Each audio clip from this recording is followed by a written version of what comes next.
Maintenant que confinement fin étendre jusqu'au 4 mai, besoin étendre aussi Wage Assistance Scheme et Self-Employed Assistance Scheme, et même améliorer. De ce côté, l'économiste Pierre Dinan suggère une allocation chômage temporaire.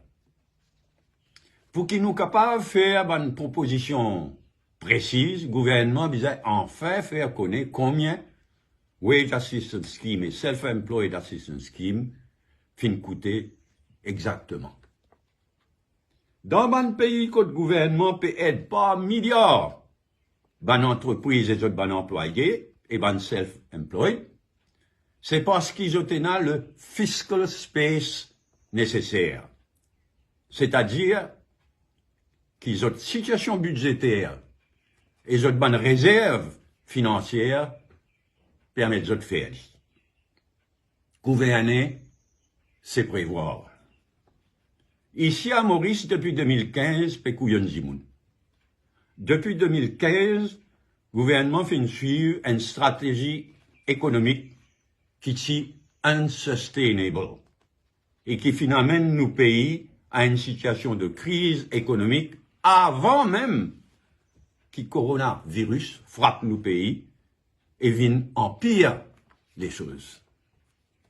En effet, dans le dernier budget en juin l'année dernière, le gouvernement prévoit que GDP growth pour 3,9% en 2019. Et tu même dire, à la page 5 du discours du budget, tu même dire que GDP growth m'a cité firmly on a rising trend. Au lieu de ça, un chiffre officiel qui finit rendre public quelques jours de cela, montrait que GDP growth en 2019, c'est-à-dire avant coronavirus, fin de 3% seulement. Dans le même budget, le gouvernement prévoit qu'il déficit budgétaire qui pour 3,2% de GDP en 2019-2020. IMF fait rendre son estimation publique et lui dire que le déficit budgétaire fin 6,5% de GDP en 2019. La dette publique qui arrive 70% de GDP avant coronavirus.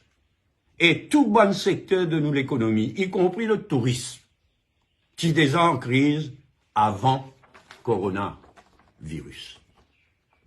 À ce nous visons trouver les moyens financiers pour payer Wage Assistance Scheme, Self-Employed Assistance Scheme, et éventuellement une allocation chômage, et en même temps relance et restructure dans différents secteurs de nous l'économie. Beaucoup de milliards, ça. Le gouvernement qui prend 18 milliards roupies dans réserve la Banque de Maurice, mais fin servi seulement 7 milliards d'après ce qui nous connaît.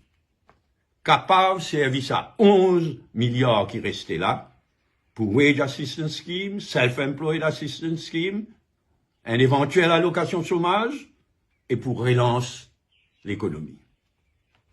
De l'autre côté, CEB et STC, State Trading Corporation, peuvent faire des milliards et des milliards de roupies de profit avec dégringolade prix produits pétroliers. Par ailleurs, nous apprenons que le gouvernement peut reprendre prêter avec FMI et la Banque mondiale. L'heure bien grave. Un côté crise économique, l'autre côté crise coronavirus. La situation exige transparence, compétence et esprit de responsabilité pour nous sauver et redresser nos pays.